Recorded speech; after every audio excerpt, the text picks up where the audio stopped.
ओम शांति। 1 अक्टूबर 2022 के ईश्वरीय महावाक्य। पहले एक नजर मुरली के मुख्य पॉइंट पर। बाबा ने कहा, यहाँ आत्मा पढ़ती है और परमात्मा पढ़ाने लिए जीवात्मा बनते हैं और इनमें प्रवेश कर इनको ब्रह्मा को और ब्रह्मा मुख वंशावली को पढ़ाते हैं। बाबा कहते हैं, जगदीश बच्चा मम्मा बाबा से भी अच्छा समझाता है। बाबा की मुरली पढ़कर धारणा कर फिर गीता मैगजीन आदि बनाते हैं, क्योंकि यह शास्त्र आदि पढ़ा हुआ है। अंग्रेजी में भी होशियार है। इसको कहा जाता है रिगार्ड। स्टूडेंट को 1-2 का रिगार्ड रखना है। कोई न कोई भूले सबसे होती रहती है, इसलिए अपने को मियाँ मिट्ठू नहीं समझना है। जैसे कर्म बाप करते हैं अथवा मैं करूँगा, मुझे देख सब करेंगे। और फिर बाबा ने कहा, बुद्धिवान बच्चा होगा तो झट कहेगा कि परमात्मा के बच्चे तो सब हैं, तो भाई बहन ठहरे ना। बाप कहते हैं कि सभी संबंधों की सैक्रिन मैं हूँ। मैं कहता हूँ मुझे याद करो। कहते हैं त्वमेव माताश्च पिता। बच्चे मुरली नोट नहीं करते, फिर वही बातें बाबा से पूछते रहते हैं। मुख्य बात है आशिक और माशूक की। सभी भगत आशिक हैं क्योंकि परमात्मा को याद करते हैं। और फिर लास्ट में बाबा ने कहा, इस ज्ञान में तुम बच्चों की बुद्धि बड़ी शुरूढ़ सयानी चाहिए, क्योंकि आत्मा को जगाना होता है। वह तो नास्तिक हैं जो परमात्मा को नहीं जानते। तुम्हें 1-2 का हाथ पकड़कर सहयोगी बन इस नई यात्रा पर बाप की श्रीमत पर चलते रहना है। सारा मदार है बुद्धि की यात्रा पर। अपने प्रैक्टिकल जीवन में कर्म श्रेष्ठ नहीं बने हैं, तब तक कितनी भी मेहनत करेंगे तो भी मुक्ति जीवन मुक्ति प्राप्त नहीं करेंगे। और अब सुनते हैं महावाक्यों को विस्तार से। मुरली का सार। मीठे बच्चे, आपस में 1-2 का रिगार्ड रखना है। अपने को मियाँ मिट्ठू नहीं समझना है। बुद्धि में रहे, जो कर्म मैं करूँगा मुझे देखकर सब करेंगे। प्रश्न है, कौन सी अवस्था जमाने के लिए बहुत बहुत मेहनत करनी है? उत्तर है, गृहस्थ व्यवहार में रहते स्त्री पुरुष का भान समाप्त हो जाए। मनसा में भी संकल्प विकल्प न चले। हम आत्मा भाई भाई है। प्रजापिता ब्रह्मा के बच्चे भाई बहन हैं। यह अवस्था जमाने में टाइम लगता है। साथ में रहते विकारों की आग न लगे, क्रिमिनल एसाल्ट न हो, इसका अभ्यास करना है। मात पिता जो सर्व संबंधों की सैक्रिन है, उसे याद करना है। गीत है, बदल जाए दुनिया न बदलेंगे हम। ओम शांति। यह बच्चों की गारंटी व प्रतिज्ञा है। प्रतिज्ञा कोई मुख से नहीं की जाती है। जब बच्चे बाप को पहचान लेते हैं तो प्रतिज्ञा हो ही जाती है। हर एक इंडिपेंडेंट स्वतंत्र पुरुषार्थ करता है पद पाने लिए। स्कूल में सब इंडिपेंडेंट पुरुषार्थ करते हैं कि हम ऊंच पद पाए। यहाँ आत्मा पढ़ती है और परमात्मा पढ़ाने लिए जीवात्मा बनते हैं और इनमें प्रवेश कर इनको ब्रह्मा को और ब्रह्मा मुख वंशावली को पढ़ाते हैं। स्वयं ब्रह्मा को मुख वंशावली नहीं कहेंगे। ब्राह्मण ब्रह्मा मुख वंशावली है। ब्रह्मा शिव की मुख वंशावली नहीं है। शिव बाबा तो आकर इनमें प्रवेश कर अपना बनाते हैं। यह भी क्रिएशन है। पहले ब्रह्मा को रचते हैं, विष्णु को नहीं रचते। गाया भी जाता है ब्रह्मा विष्णु और शंकर। विष्णु, शंकर और ब्रह्मा नहीं कहा जाता है। पहले ब्रह्मा को रचते हैं। ब्रह्मा का ऑक्यूपेशन अलग है। यह हर एक बात समझने की है। इनको त्वमेव माताश्च पिता कहा जाता है, तो वह निराकार है ना। तो साकार में मात पिता चाहिए, तब पूछते हैं मम्मा को माँ है? कहेंगे हाँ, ब्रह्मा मम्मा की भी माँ है। ब्रह्मा की कोई माँ नहीं। यह माँ ब्रह्मा फीमेल न होने कारण सरस्वती को मम्मा कहते हैं। बाप पढ़ाते हैं तो यह भी पढ़ते हैं। जैसे तुम स्टूडेंट हो वैसे यह भी है। शिव बाबा कोई स्टूडेंट नहीं है। तुम बच्चे ब्रह्मा का मर्तबा भी देख रहे हो कि यह सबसे जास्ती पढ़ता है। देखते हो यह बरोबर नजदीक है। पहले किसके कान सुनते हैं? यह ब्रह्मा सबसे नजदीक है, तो कहेंगे कि मम्मा बाबा जास्ती पढ़ते हैं। फिर नंबरवार सब बच्चे पढ़ते हैं। भले ही बाबा कहते हैं जगदीश बच्चा मम्मा बाबा से भी अच्छा समझाता है। बाबा की मुरली पढ़कर धारण कर फिर गीता मैगजीन आदि बनाते हैं, क्योंकि यह शास्त्र आदि पढ़ा हुआ है। अंग्रेजी में भी होशियार है। इसको कहा जाता है रिगार्ड। स्टूडेंट को एक दो का रिगार्ड रखना है। बाबा भी रिगार्ड रखते हैं ना, तो फादर को फॉलो करना चाहिए। भले अभी 16 कला नहीं बने हैं, नंबरवार तो होते हैं ना। कोई न कोई भूले सबसे होती रहती है। इसलिए अपने को मियाँ मिट्ठू नहीं समझना है। जैसे कर्म बाप करते हैं अथवा मैं करूँगा, मुझे देख सब करेंगे, तो एक दो का रिगार्ड रखना है। बाबा को भी रिगार्ड रखना पड़ता है। लोग कहते हैं कि यह स्त्री पुरुष को भाई बहन बनाते हैं, तो जो बुद्धिमान बच्चा होगा तो झट कहेगा कि परमात्मा के बच्चे तो सब हैं, तो भाई बहन ठहरे ना। प्रजापिता ब्रह्मा के बच्चे भाई बहन हुए ना। भाई बहन बनना अच्छा है ना। बाबा के बच्चे बनेंगे तो वर्षा ले सकेंगे। वर्षा मिलना है शिव बाबा से, ब्रह्मा बाबा द्वारा। तो ब्रह्मा कुमार कुमारी बनना पड़े, फिर कभी भी विकार में जा नहीं सकते, नहीं तो क्रिमिनल एसाल्ट हो जाए। बाबा कितना अच्छी रीति समझाते हैं। पवित्र रहने की युक्तियां भी बताते हैं। स्त्री भी कहती है बाबा, पुरुष भी कहते हैं बाबा, तो स्त्री पुरुष का भान टूट जाएगा। यह भी कहते हैं कि आदम और बीबी द्वारा सृष्टि की स्थापना हुई, तो सब उनकी संतान ठहरे, भाई बहन ठहरे। कुमार कुमारी के लिए इतनी मेहनत नहीं है। जो सीढ़ी चढ़ गया है तो उनको उतरना पड़े, तो उतरने में मेहनत है। ऐसे नहीं, दोनों को अलग अलग रहना है।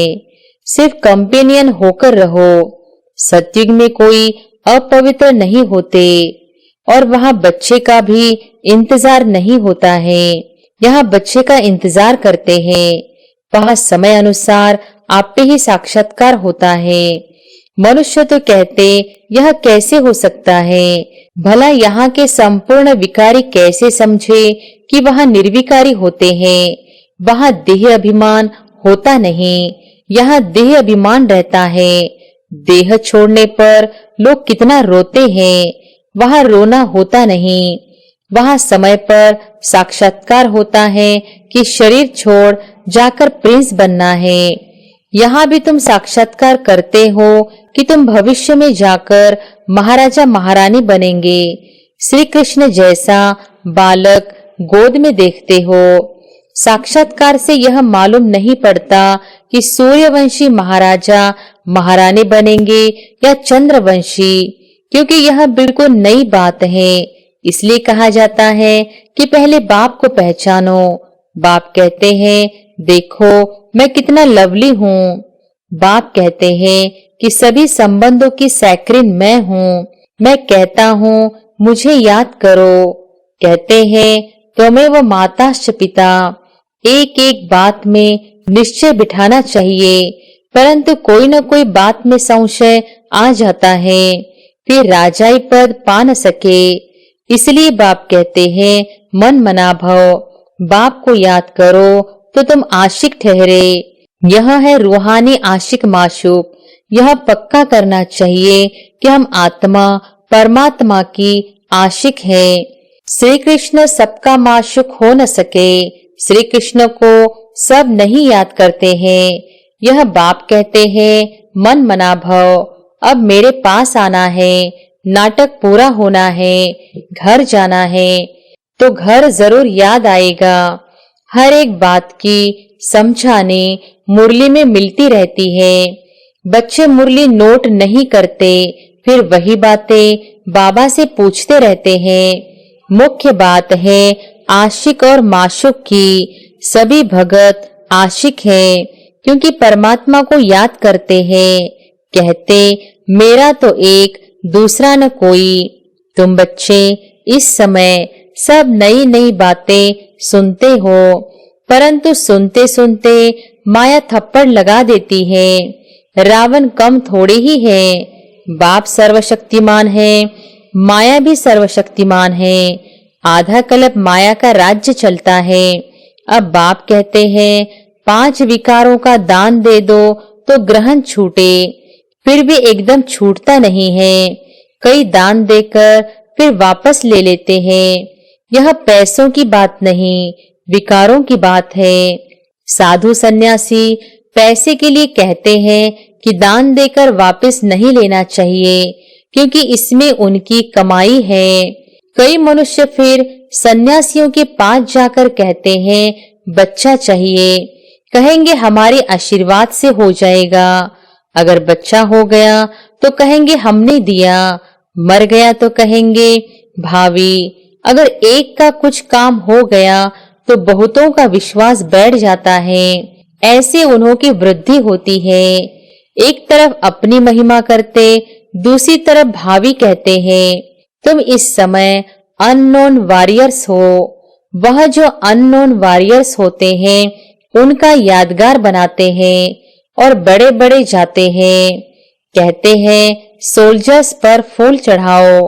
अरे जिसका पता ही नहीं उनका यादगार कैसे बनेगा। अभी तुम अननोन हो, फिर तुम वेरी वेल नोन बनते हो। तुम्हारे मंदिर बनते हैं। अभी तुम गुप्त में ही रामराज्य स्थापन कर रहे हो। अच्छा मीठे मीठे बच्चे, सिकिलदे बच्चे बने हो ना। 5000 वर्ष के बाद मिले हो। किसी का गुम हुआ बच्चा मिल जाए तो माँ बाप को कितनी खुशी होगी। बच्चा भी बाबा बाबा कहता रहेगा। तो अभी विनाश होता है और तुम गुम हो जाते हो, अर्थात बाप से बिछड़ जाते हो। फिर कल्प के बाद बाप से मिलते हो तो माँ बाप का कितना प्यार रहता है। आधा कल्प तुम सुख भोगते हो, फिर धीरे धीरे दुखी होते हो। सन्यासी कहते हैं ना सुख कागविष्टा समान है, वह भी विकार के लिए कहते हैं। गुरु नानक ने भी कहा है मूत पलीती कपड़ धोए, तो कौन धोएगा। वह एक परमात्मा ही है जिसको कहते ही हैं एक ओंकार। सिख लोग यह गाते रहते हैं। इस ज्ञान में तुम बच्चों की बुद्धि बड़ी शुरूढ़ सयानी चाहिए, क्योंकि आत्मा को जगाना होता है तो आत्मा भी शुरूढ़ बनती है। कोई कोई तो बहुत अच्छे शुरूढ़ बुद्धि हो जाते हैं। माताएं कन्याएं बहुत अच्छी खड़ी हो जाती हैं।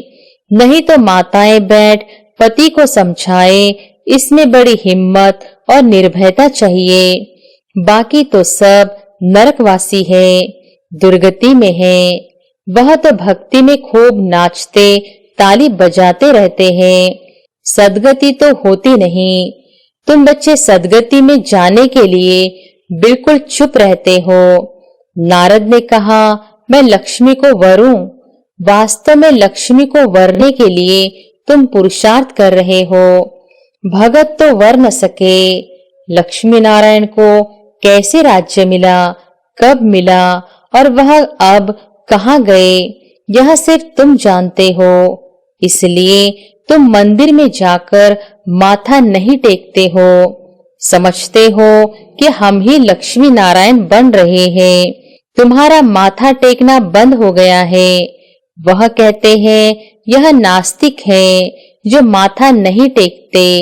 वास्तव में तुम ही आस्तिक हो नंबरवार पुरुषार्थ अनुसार। वह तो नास्तिक है जो परमात्मा को नहीं जानते। अभी तुम धन के बने हो, फिर भी माया थप्पड़ लगा देती है तो आर्फन निधन के बन पड़ते हैं। भले ही बूढ़े हैं परंतु माया उनको भी जवान बना देती है। माया के तूफान आते हैं। तुम्हें एक दो का हाथ पकड़कर सहयोगी बन इस नई यात्रा पर बाप की श्रीमत पर चलते रहना है। सारा मदार है बुद्धि की यात्रा पर। अचल अड़ोल अंगद की तरह बनना है। अंत में वह अवस्था आनी है। अच्छा, मीठे मीठे सिक्के लदे बच्चों प्रति माता पिता बाप दादा का याद प्यार और गुड मॉर्निंग। रूहानी बाप की रूहानी बच्चों को नमस्ते। धारणा के लिए मुख्य सार। पहली पॉइंट, एक दो का हाथ पकड़ सहयोगी बन बाप की श्रीमत पर चलते रहना है। बाप जो सर्व संबंधों की सैक्रिन है उसे बड़े प्यार से याद करना है। दूसरी पॉइंट है, जैसे बाप हर बच्चे को रिगार्ड देते हैं, जैसे बाप हर बच्चे को रिगार्ड देते हैं ऐसे फॉलो करना है। अपने बड़ों को रिगार्ड जरूर देना है। वरदान है, नथिंग न्यू के पाठ द्वारा विघ्नों को खेल समझकर पार करने वाले अनुभवी मूर्त भव। नथिंग न्यू के पाठ द्वारा विघ्नों को खेल समझकर पार करने वाले अनुभवी मूर्त भव। विघ्नों को देखकर घबराओ नहीं। मूर्ति बन रहे हो तो कुछ हेमर हथौड़े तो लगेंगे ही। हेमर से ही तो ठोक ठोक कर ठीक करते हैं। तो जितना आगे बढ़ेंगे उतना तूफान ज्यादा क्रॉस करने पड़ेंगे। लेकिन आपके लिए यह तूफान तोहफा है अनुभवी बनने के लिए। इसलिए यह नहीं सोचो कि क्या सब विघ्नों के अनुभव मेरे पास ही आने हैं। नहीं, वेलकम करो, आओ। नथिंग न्यू का पाठ पक्का हो तो यह विघ्न खेल लगेंगे। स्लोगन है, सत्यता की विशिष्टता हो तो आत्मा रूपी हीरे की चमक चारों ओर स्वतः फैलती है। सत्यता की विशिष्टता हो तो आत्मा रूपी हीरे की चमक चारों ओर स्वतः फैलती है। मातेश्वरी जी के अनमोल महावाक्य। अगर कोई यह प्रश्न पूछे कि यह जो अपने को इस संगम समय पर ईश्वरीय नॉलेज मिल रही है वो फिर से अपने को सतयुग में मिलेगी, अब इस पर समझाया जाता है कि सतयुग में तो हम स्वयं ज्ञान स्वरूप हैं। देवताई प्रारब्ध भोग रहे हैं। वहां ज्ञान की लेन देन नहीं चलती। अब ज्ञान की जरूरत है अज्ञानियों को, परंतु वहां तो सब ज्ञान स्वरूप है। वहां कोई अज्ञानी रहता ही नहीं है जो ज्ञान देने की जरूरत रहे। अब तो इसी समय अपन सारे विराट ड्रामा के आदि मध्य अंत को जानते हैं। आदि में हम कौन थे, कहां से आए और मध्य में कर्म बंधन में फंसे, फिर कैसे गिरे। अंत में हमको कर्म बंधन से अतीत हो कर्मातीत देवता बनना है। जो पुरुषार्थ अब चल रहा है जिससे हम भविष्य प्रारब्ध सतयुगी देवताएं बनते हैं। अगर वहां हमको यह मालूम होता कि हम देवताएं गिरेंगे तो यह ख्याल आने से खुशी गायब हो जाती। तो वहां गिरने की नॉलेज नहीं है। यह ख्याल वहां नहीं रहती। यह ख्यालात वहां नहीं रहती। हमको इस नॉलेज द्वारा अब मालूम पड़ा है कि हमको चढ़ना है और सुख की जीवन बनानी है। फिर आधा कल्प के बाद अपनी प्रारब्ध भोग, फिर अपने आप को विस्मृत कर माया के वश होकर गिर जाते हैं। यह चढ़ना और गिरना अनादि बना बनाया खेल है। यह सारी नॉलेज अभी बुद्धि में है। यह नॉलेज सतयुग में नहीं रहती। दूसरी पॉइंट, कई मनुष्य ऐसे समझते हैं कि हम जो भी कुछ कर्म करते हैं, चाहे अच्छे चाहे बुरे कर्म करते हैं, उनका फल अवश्य मिलता है। जैसे कोई दान पुण्य करते हैं, यज्ञ हवन करते हैं, पाठ पूजा करते हैं, वो समझते हैं कि हमने ईश्वर के अर्थ जो भी दान किया वो परमात्मा के दरबार में दाखिल हो जाता है। जब हम मरेंगे तो वो फल अवश्य मिलेगा और हमारी मुक्ति हो जाएगी। परंतु यह तो हम जान चुके हैं कि इस करने से कोई सदा काल के लिए फायदा नहीं होता। यह तो जैसे जैसे कर्म करेंगे उससे अल्पकाल क्षणभंगुर सुख की प्राप्ति अवश्य होती है। मगर जब तक यह प्रैक्टिकल जीवन सदा सुखी नहीं बनी है, तब तक उसका रिटर्न नहीं मिल सकता। भला हम किसी से भी पूछेंगे, यह जो भी तुम करते आए हो, यह करने से तुम्हें पूरा लाभ मिला है? तो यह सुनने से वो लाजवाब हो जाते हैं। अब परमात्मा के पास दाखिल हुआ या नहीं हुआ वो हमें क्या मालूम। जब तक अपने प्रैक्टिकल जीवन में कर्म श्रेष्ठ नहीं बने हैं, तब तक कितनी भी मेहनत करेंगे तो भी मुक्ति जीवन मुक्ति प्राप्त नहीं करेंगे। अच्छा, दान पुण्य किया, लेकिन उस करने से कोई विकर्म तो भस्म नहीं हुए, फिर मुक्ति जीवन मुक्ति कैसी प्राप्त होगी? भले इतने संत महात्माएं हैं, जब तक उन्हों को कर्मों की नॉलेज नहीं है, तब तक वो कर्म अकर्म नहीं हो सकते, न वह मुक्ति जीवन मुक्ति को प्राप्त करेंगे। उन्हों को भी यह मालूम नहीं है कि सत धर्म क्या है और सत कर्म क्या है। सिर्फ मुख से राम राम कहना, इससे कोई मुक्ति नहीं होगी। बाकी ऐसे समझ बैठना कि मरने के बाद हमारी मुक्ति होगी, ऐसे को भी बेसमझ कहा जाएगा। उन्हों को यह पता ही नहीं कि मरने के बाद क्या फायदा मिलेगा, कुछ भी नहीं। बाकी तो मनुष्य अपने जीवन में चाहे बुरे कर्म करे चाहे अच्छा कर्म करे, वो भी इस ही जीवन में भोगना है। अब यह सारी नॉलेज हमें परमात्मा टीचर द्वारा मिल रही है कि कैसे शुद्ध कर्म करके अपने प्रैक्टिकल जीवन बनानी है। अच्छा, ओम शांति।